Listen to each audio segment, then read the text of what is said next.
Brother's new wife demanded I pay to Photoshop my disabled daughter out of their wedding photos. But when my brother overheard, he immediately kicked her out. Just 2 weeks ago, my younger brother, David, married the love of his life, Amelia, in what was a beautiful and heartwarming ceremony.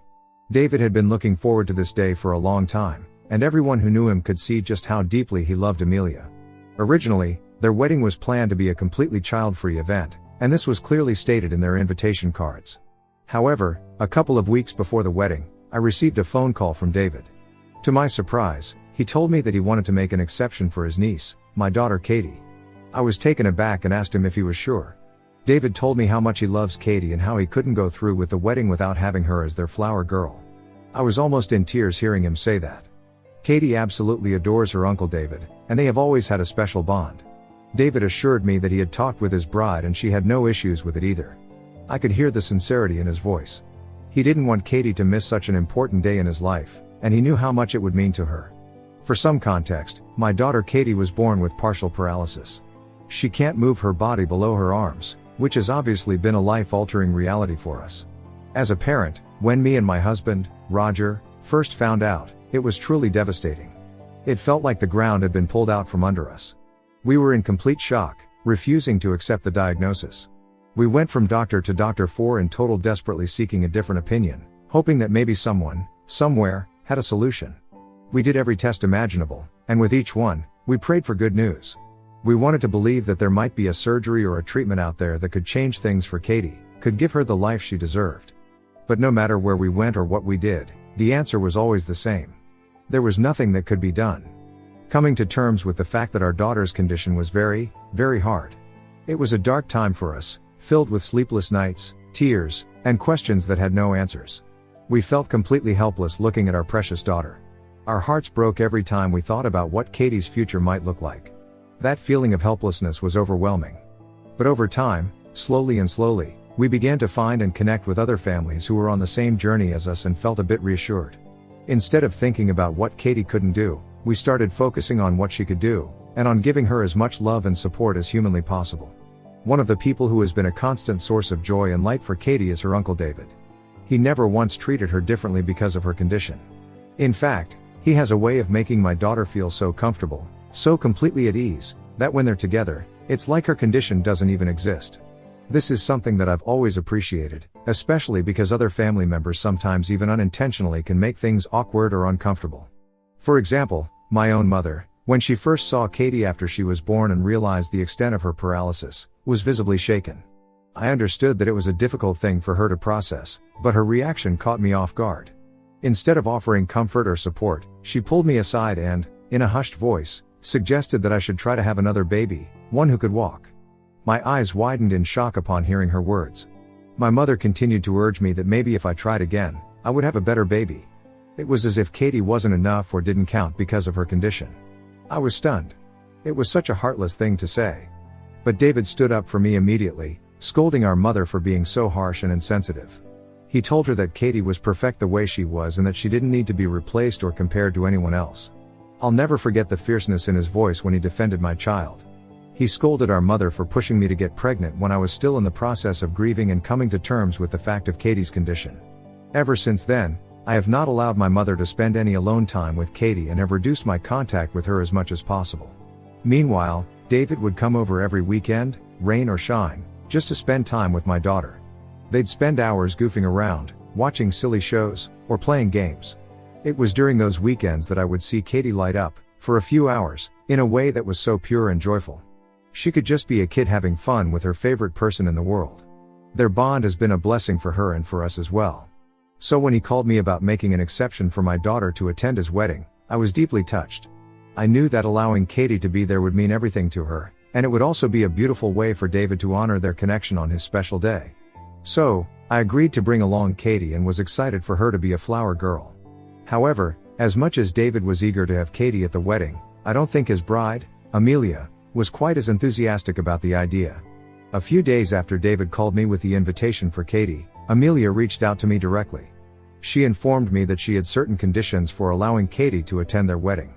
The conditions were oddly specific and rubbed me the wrong way. First, she insisted that Katie wear a beige dress, one that was flowy and, in her words, appropriate for the wedding atmosphere. Amelia also mentioned that Katie's hair needed to be done in a way that didn't look unkempt or ruin the aesthetic of her wedding. I was taken aback by how controlling her requests were. However, I chose to bite my tongue. After all, it was her wedding, and we needed to abide by her wedding theme. I didn't want to stir up any tension or make things uncomfortable for David. So, I nodded along and assured her that I would comply with her wishes. After all, what mattered most to me was that Katie could be there for her uncle. I immediately went out and bought a beautiful beige dress for Katie. It was simple but elegant, just the way Amelia wanted me to buy, and I knew it would make my daughter feel special. I took a photo of the dress and sent it to Amelia since she had wanted me to send a picture of the dress after my purchase. I hoped she would be satisfied, but to my surprise, she wasn't. Amelia replied back quickly, saying that the dress was too beige and looked lifeless. She said that she preferred something with a little more color. I felt confused and frustrated. Wasn't this exactly what she had asked for? Still, I didn't want to argue or push back. I was doing everything I could to keep the peace. So, instead of just buying another dress on my own and wasting my money this time, I decided to send her a few options before making a purchase. I didn't want to buy something that she would inevitably reject again. Amelia finally picked one of the dresses I had sent over, and I couldn't believe my eyes when I saw her choice. The beige color of the dress she selected was practically identical to the dress I had already bought, the one she had criticized for being too beige. The only difference was the tiniest hint of a pinkish tint that was barely noticeable. At that moment, it started to dawn on me that this wasn't about the dress or the color at all. Amelia was deliberately making things difficult. It felt like she was testing me or setting up obstacles to make me jump through hoops. There could be a reason she didn't want my daughter at the wedding. However, she had not told me directly anything, and I did not want to unnecessarily stir up things with her. If she wanted to uninvite my daughter, she needed to talk to my brother and have it sorted out. However, she never did, and the wedding happened as planned. On the day of my brother's wedding, Katie looked absolutely stunning as she made her way down the aisle in her beautiful beige dress, the one that Amelia had finally approved. The dress flowed gracefully as she wheeled herself forward, her face glowing with happiness. As she stopped to toss flower petals, the entire room seemed to pause. There was an audible gasp from the guests, followed by a chorus of compliments. People couldn't stop talking about how beautiful she looked, and I could see the joy radiating from her as she continued down the aisle, scattering flowers and resuming her steady progress in her wheelchair. I felt an overwhelming sense of pride and love for my daughter at that moment. Seeing her there, fully participating in such a special occasion, was a memory I'll treasure forever. Tears of joy welled up in my eyes, and I glanced over at David, whose expression mirrored my emotions. He looked at Katie with so much pride, his smile wide and warm, clearly touched by her presence and her radiant spirit. As she reached the front, David walked over to her, kneeling down to give her a heartfelt hug. It was such a tender moment between them, one that spoke volumes about their close bond. Then, he helped her position herself to the side, making sure she was comfortable and could be a part of the ceremony from the front row. A few moments later, Amelia began her walk down the aisle, and there's no denying that she looked breathtaking in her wedding gown. As she approached the altar, I couldn't help but notice how her gaze briefly landed on Katie. For a split second, I hoped to see her smile at my daughter, some acknowledgement of her presence and the role she played on this important day. But instead, Amelia visibly rolled her eyes and looked past Katie without even a hint of a smile. I couldn't help but feel a pang of disappointment. Still, I chose to push the thought aside, not wanting anything to overshadow the joy of the day. David and Amelia took their vows, and when the officiant declared them husband and wife, I felt a rush of happiness for my brother. He had finally found someone to share his life with, and in that moment, nothing else mattered. Seeing him so happy made my heart swell with pride and joy. After the ceremony, during the photo sessions, we gathered together as a family for pictures. David made sure that Katie was included in every shot. We took so many pictures, capturing the love and unity that we all felt that day. During the photo session, I couldn't help but notice that Amelia seemed a bit off. She kept sighing heavily and huffing under her breath, which I initially brushed off as her being tired. After all, weddings are exhausting, and maybe she just needed a break from taking so many photos. But as the session continued, her behavior became harder to ignore. At one point, when David picked Katie up and held her in his arms for a picture, Amelia's expression noticeably shifted. She looked disappointed, her smile faltering as her eyes focused on them. It was subtle but clear enough to make me uncomfortable. After we had taken several pictures with Katie, Amelia came up to me with a polite but clipped tone and asked if I could wheel Katie out so she could take some photos with just her family. The request caught me off guard, but I agreed. I took Katie to sit with my parents at the reception. My mother did acknowledge how beautiful my daughter looked and told me that I was lucky to have a daughter like her. It was a small gesture, but I was happy that my mother was moving past her biases and learning to accept my daughter for who she is. Overall, Katie, blissfully unaware of any tension, seemed to have had a good day, and that's what mattered most to me. After the wedding, Amelia and David left for their honeymoon, and from the pictures and stories David posted on his social media, it seemed like they were having an amazing time. I was happy for him. He deserved to enjoy this special time with his new wife. Once they returned from their honeymoon, David invited our family, me, Roger, and our parents over to his new home for lunch. It was meant to be a casual family gathering, and I was looking forward to seeing him again, especially since we hadn't really spoken much after the wedding. Since the wedding, my mom and I have reconnected in a way I didn't expect. She had taken the time to properly apologize to me for what she had said about Katie years ago, and about pushing me to try for another baby. She was genuinely remorseful, and while part of me was still cautious, I appreciated the fact that she had recognized the pain her words had caused. During lunch, David was absolutely over the moon to see Katie again. The moment we arrived at his house, he excitedly pulled out a collection of gifts he had brought back for her from their honeymoon. He had clearly put a lot of thought into each one, and Katie's face lit up with pure joy as she unwrapped them. She was smiling from ear to ear, and David, as always, was completely engaged with her, asking about her favorite part of the wedding and telling her how much everyone had been talking about how beautifully she had performed her role. He told her over and over again how proud he was, mentioning how friends and family had called him after the wedding to compliment Katie on what a wonderful job she had done. Hearing all these compliments made Katie beam with pride, her eyes twinkling with happiness. However, while my brother was showering Katie with attention, I couldn't help but notice Amelia. I observed her closely, and it became glaringly obvious that she wasn't sharing in David's enthusiasm. She didn't smile or even acknowledge Katie. Instead, she looked visibly annoyed, as if David's interaction with Katie was somehow an inconvenience to her. Her expression carried a mix of exasperation and impatience, and she barely engaged with anyone while David focused on Katie. It was like she was waiting for the moment to pass, eager for his attention to shift away from my daughter. David, of course, was completely oblivious to his wife's attitude. After lunch, we all sat around the living room, relaxing and chatting as a family. It was then that Amelia came over to me and quietly asked if we could talk privately. I felt a knot form in my stomach because I already had a sense of what was coming. I had been bracing myself for this conversation ever since the wedding day. With a nod, I agreed, preparing myself for what I knew would be a difficult discussion. Amelia led me to one of the bedrooms, and we sat down to talk. She started by first complimenting me for doing a wonderful job with Katie by following all her conditions and keeping my word regarding Katie's appearance at the wedding. I nodded and thanked her, telling her that I wanted to be respectful because it was her big day. She paused, then added that while she appreciated my effort, there was something bothering her ever since the wedding. My heart sank. Amelia took out her phone and pulled up the wedding photos, scrolling through the ones the photographer had taken. I saw images of all of us smiling, enjoying the moment together as a family: David, Amelia, Katie, me, and the rest of the relatives. She stopped on one particular picture, and pointed at it, and her tone grew cold. "Look at this," she said, zooming in on the image. It was one of the family photos with Katie in her wheelchair beside David, all of us smiling and looking happy. Amelia's finger hovered over Katie, and she looked at me with a scornful expression. "Do you see how your stupid kid in a wheelchair is ruining the vibe of the entire picture?" she said, the words coming out sharp and venomous. For a moment, I couldn't breathe. I was in complete shock. How could she say something so cruel, so heartless, about my daughter? I felt an immediate rush of anger. The very suggestion that my sweet girl, who had tried her best to be part of the celebration, was now being blamed for ruining the vibe. I argued back, telling Amelia she had no right to speak about Katie that way, and reminded her that she knew from the start that Katie was in a wheelchair. There was no other way for my daughter to pose for photos. How else could she have possibly participated? Amelia, unfazed by my reasoning, scoffed and said, "That's not my problem," and went on to say that seeing Katie's wheelchair in every photo was an eyesore that had ruined her vision for the wedding pictures. As if that wasn't enough, she then suggested that I should offer compensation for letting my daughter ruin her wedding. I was appalled by her audacity. I raised my voice, asking her what kind of compensation she was even talking about, completely shocked that she would make such a ridiculous demand. That's when Amelia hit me with her real demand.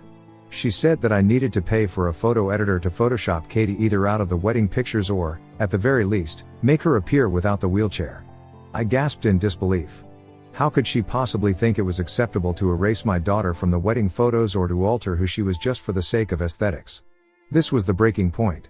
I couldn't hold back any longer. "Are you serious?" I shouted, my words filled with disbelief. You want me to pay someone to erase my daughter, or pretend she isn't in a wheelchair? You're an ableist, Amelia. I am proud of my daughter exactly the way she is, and I will not be paying for any kind of Photoshop. If you had such a problem with her being part of the wedding, then you should have never let her be the flower girl in the first place. Amelia argued back, saying she had tried her best to dissuade David from letting Katie be their flower girl, but that his love for Katie was so blind that he did not agree. She told me how she knew if she had insisted on uninviting my daughter, he would have broken off the wedding also. I shook my head as I realized that this woman had been harboring such resentment toward Katie. Her reasoning was so callous, so heartless, that it made me feel disgusted. I reminded her sharply that my daughter was a living, real emotions and did not deserve to be hated this way. She loved her uncle and had been genuinely overjoyed to be part of their wedding. She didn't deserve this kind of treatment, especially not from Amelia, now that she was my Sil. But Amelia didn't seem to care. She argued back, saying that both Katie and I were just attention seekers, and that I shouldn't forget the only reason people had paid so much attention to Katie at the wedding was because of her disability. Her words were so vile that something inside me snapped. The rage that had been building finally boiled over, and before I even realized what I was doing, I slapped Amelia. The sound of my hand connecting with her face echoed in the stillness of the room, and I stood there, my hand trembling, my chest heaving with the weight of everything that had just happened. Amelia's face flushed red with shock, and I could see her eyes widen in disbelief. Before she could react, my brother barged into the room, along with my husband and my parents. My brother asked Amelia if she really meant what she had said about Katie. Amelia's eyes widened in realization. It turns out that David had been listening to our entire conversation and had likely heard every single word of her cruel and manipulative remarks. Panic flashed across her face, and she tried to backtrack, stumbling over her words in a desperate attempt to explain herself. But it was too late. David's voice filled the room as he bellowed at her, and called her shameless and manipulative for bringing me aside to talk about my daughter this way. I can't believe you manipulated me into thinking you were a nice person when, in reality, you hate my family this much, he shouted, his voice filled with both pain and anger. The disappointment in his tone was palpable, and it was clear that he was seeing Amelia for who she really was, someone who had hidden her true feelings all along. Amelia, desperate to salvage the situation, tried to argue back. I don't hate your family exactly, this is just about Katie, she said, her voice trembling. She then tried to spin the situation around, accusing David of always favoring Katie over everyone just because she was disabled and he felt sorry for her. She claimed that as his wife, she deserved more of his attention and that he needed to stop prioritizing Katie so much and focus on their marriage instead. Then, Amelia began to complain about how inviting Katie had led to some of her friends mock her wedding pictures later, leaving her feeling humiliated. She claimed that this was the reason she had wanted to Photoshop Katie out of the photos so that she could always remember their beautiful day without such ugliness. Thankfully, David wasn't having it. He told her to get off her high horse and stop acting like his niece could have somehow spoiled their pictures and that her being in the pictures made them even more beautiful. I love Katie like my own daughter. Giving attention to her doesn't take away anything from you. The fact that I even have to explain this goes on to show how cheap your mentality is. Katie is part of my family, and if you hate her this much, then I can't be married to you. Amelia's face went pale as David's words hit her. He looked at her with a clarity that showed he wasn't willing to let this slide. You're an ableist, just like my sister said, he added, echoing the very accusation I had made earlier. The fact that you continue to justify your behavior means that you will never change. I do not want to be married to a cruel woman like you. Pack up your things and go back to your parents' place. Amelia, still in shock, tried to argue once more, but my mother, who had been quiet up until now, finally stepped in, visibly livid. She expressed her anger about the situation, emphasizing that while it was one thing to dislike the attention Katie received at the wedding, considering photoshopping her out of the pictures was heartless. My mother firmly stated her support for David's decision and told Amelia that she should be ashamed of herself for even suggesting such a thing. Hearing my mother's defense and seeing David's unwavering stance, Amelia knew she had no more ground to stand on. My husband looked pissed, and I am sure if Amelia was not my brother's wife at the time, he would have thrashed right then and there for speaking such vile things about our daughter. Amelia was outnumbered and her true colors had been laid bare for everyone to see. Reluctantly, with no other choice, she walked out of the house with just her phone and car keys. Later, David apologized to me and Roger for what his wife had said about our daughter, but I appreciated him for standing up for Katie. This was in no way his fault. That evening, Amelia's parents called David and my parents, wanting to discuss further about the situation, likely after Amelia had gone to them in tears. However, David has requested them for some time off so he can cool down and think about things. Since the incident, Amelia has been sending me several messages where she is basically blaming me for causing issues between her and David. She thinks I could have simply solved their issues by agreeing to pay for a photo editor. Now, of course, I don't want my brother's marriage to break down because of me, but at the same time, what Amelia has said to me about my daughter is unforgivable. Ida for Amelia being kicked out of the house? Update 1. I am receiving so many comments and DMs that I am unable to reply to everyone. Hence, I will clarify all the points here. Amelia had met Katie before and knew about her relationship with my brother, yet it seemed she had managed to conceal her disdain for my daughter all this time. Not even once had I ever suspected that she had actually hated my daughter this much. I understand that some people might feel uncomfortable seeing a child in a wheelchair, especially at a wedding, but we do our best to make Katie feel as normal as possible so she doesn't feel like she is being treated differently just because of her disability. Katie is a beautiful person, and regardless of her being in a wheelchair, I'm confident that people would still compliment her. She has blue eyes and her dad's blonde hair. It's clear that Amelia was simply trying to find faults in my daughter out of her own jealousy. My brother is the godfather of Katie. This is because, I am confident that if anything happens to me and my husband, he will be there for my daughter. He loves Katie like his own daughter, which is why he is so fiercely protective of her. Hearing Amelia's words and seeing her true intentions about my daughter must have felt like a complete betrayal to him. I don't think Katie heard anything that Amelia and I spoke, as she was busy watching her cartoons. If she had, she would have definitely asked me some questions later. Update 2, for everyone asking, my brother is getting his wedding annulled. My brother and his lawyer strongly believe that Katie misrepresented herself from the start and manipulated him into thinking she would be okay with his family when in truth she wasn't. When Amelia discovered that David was genuinely serious about leaving her, she panicked and made a desperate attempt to save her marriage. In a half-hearted effort, she reached out to me to offer an apology. But it was pretty clear to me that her words were insincere. She wasn't genuinely remorseful or ready to take responsibility for her actions. I simply couldn't accept her apology, knowing it was just a ploy to shift the blame away from herself. This only fueled her anger. In her frustration, she immediately turned on me, accusing me of ruining my brother's life. It was as if I was the source of all her problems, rather than the consequences of her own choices. She told me how I was at fault for forcing my brother to leave her when he could have been so happy with her instead. As if this wasn't enough, Amelia's parents also reached out to my parents, attempting to shift the blame onto me and Katie for what their daughter is experiencing. Thankfully, my parents have pushed back against this unfair accusation. My dad, in particular, expressed his disappointment, telling them they should be ashamed of the daughter they raised and that he is relieved she will no longer be part of our family. I'm so proud that my family has stood up for me and Kate throughout all this. I did speak to my brother and expressed my apologies for what he was going through with Amelia. He reassured me that it was better for him to learn the truth about her now rather than later when she could have potentially done or said something more damaging in front of Katie. I completely agree, and feel a sense of relief knowing that we are effectively getting rid of Amelia from our lives too. Update 3, it's been 4 months since my last update. For everyone asking, my brother has officially annulled his marriage and is no longer married to Amelia. After the truth about their marriage falling apart became public, Amelia faced a lot of backlash from everyone. She eventually reached out to me to apologize, but I simply blocked her without responding. Recently, all of us went on a vacation together. It was a wonderful time for all of us. David and Katie continue to have an amazing relationship, which brings me a lot of joy. The whole experience has only strengthened our family bonds, and I'm grateful for that.